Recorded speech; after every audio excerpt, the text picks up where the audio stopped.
వివేక కుమార్తె సునీత మరొకసారి మీడియా ముందుకొచ్చారు. తన తండ్రి హత్య కేసులో దర్యాప్తు సంస్థ సిబిఐ బాధ్యతగా విచారణ జరపడం లేదని ఆమె ఆరోపించారు. తాజాగా ఈ హత్య కేసులో కీలక నిందితులు చెప్పింది వినడమే తప్ప వాళ్ళని లోతుగా సిబిఐ విచారించలేదన్నారు. నిందితుల మధ్య జరిగిన ఫోన్ల సంభాషణ గురించి సిబిఐ సీరియస్గా తీసుకుని విచారించడం లేదని పెదవి విరిచారు. తన తండ్రి హత్య జరిగిన తర్వాత నిందితులందరి మధ్య ఫోన్ సంభాషణలు, మెసేజ్లు అత్యధికంగా జరిగాయని గుర్తు చేశారు. ఇంకా ఏమైనా ఇతర ఆధారాలు ఉంటే ఇవ్వండి అని అడిగితే తన వద్ద ఉన్న అదనపు ఆధారాలను సైతం కోర్టుతో పాటు సిబిఐకి సమర్పించానని చెప్పారు.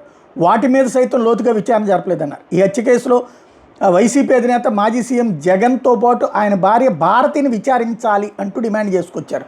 ఈ స్థాయిలో పోరాడుతున్నా కూడా తనకు చివరికి న్యాయం జరగలేదని, మన దేశంలో వ్యవస్థలన్నీ ఇట్లాగే ఉన్నాయంటూ ఆవేదన వ్యక్తం చేశారు.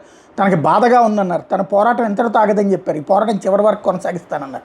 ఖచ్చితంగా సిబిఐ సరైన దర్యాప్తు చేయాల. మొదటి దశలో చేసిన దర్యాప్తు కొనసాగించుంటే ఆయన్ని చంపే ముందు సంతకం పెట్టించుకున్న డాక్యుమెంట్లు ఎక్కడ ఉన్నాయో తేల్చేవాళ్ళు. అదే సందర్భంలో ఎందుకు చంపారు అంటే ఆ డాక్యుమెంట్ల కోసమే అన్నప్పుడు ఆ డాక్యుమెంట్లో ఏముంది అంటే ఆస్తి ఎవరికి రాశారు అంటే ఆయన పెళ్ళి, ఆయన బిడ్డ, ఆయనకు పుట్టిన బిడ్డ, ఆయన మతం మార్చుకోవడం, ఈ లెక్కలన్నీ వచ్చాయి. అవన్నీ బయటికి రాకుండా అదంతా ముందు ఛార్జ్ షీట్లో పెట్టి రెండవ దర్యాప్తుకు వచ్చేటప్పటికి ఫస్ట్ సుధాసింగ్ దర్యాప్తులో అది వచ్చి ఆ తర్వాత రామ్ సింగ్ దర్యాప్తు దగ్గరకు వచ్చేటికి అవి పక్కన పెట్టి చేయడం అనేది ఖచ్చితంగా దుర్మార్గం. కేసు నిలబడదు గ్యారంటీ. ఆ తర్వాత నిందితులు అందరూ తప్పించుకుంటారు. ఎందుకంటే నిందితులే మళ్ళీ అప్రూవర్లుగా మారితే ఎట్టాగా నడుస్తుంది ఇక్కడ ఇందులో. కాబట్టి ఖచ్చితంగా తప్పించుకుంటారు. ఇందులో జగన్కి భారతికి ఒరిగేదేం లేదు. వివేకానంద రెడ్డి మర్డర్ చేస్తే ఆయన ఆస్తి ఎవరికైతే రెండో భార్యకి రాస్తున్నటువంటి ఆస్తి కుటుంబానికి చెందుతుంది, జగన్కి చెందదు.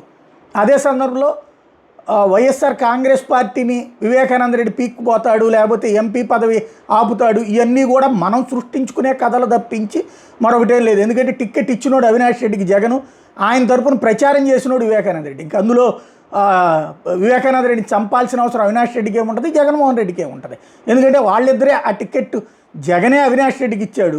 ఇంకా జగన్ ఆయన కాపీ వివేకానంద రెడ్డికి ఇస్తాడని అవినాష్ రెడ్డి ఎందుకు వంటరు చేయాలా? లేకపోతే ఆయన ఏదో వైఎస్ఆర్ కాంగ్రెస్ పార్టీ లాగేసుకుంటాడని చెప్పి భయపడే అంత అమాయకత్వం జగన్ దగ్గర ఉంటుందా? మర్డర్ జరిగింది ఖచ్చితంగా ఆస్తికి సంబంధించిన ఉదంతం.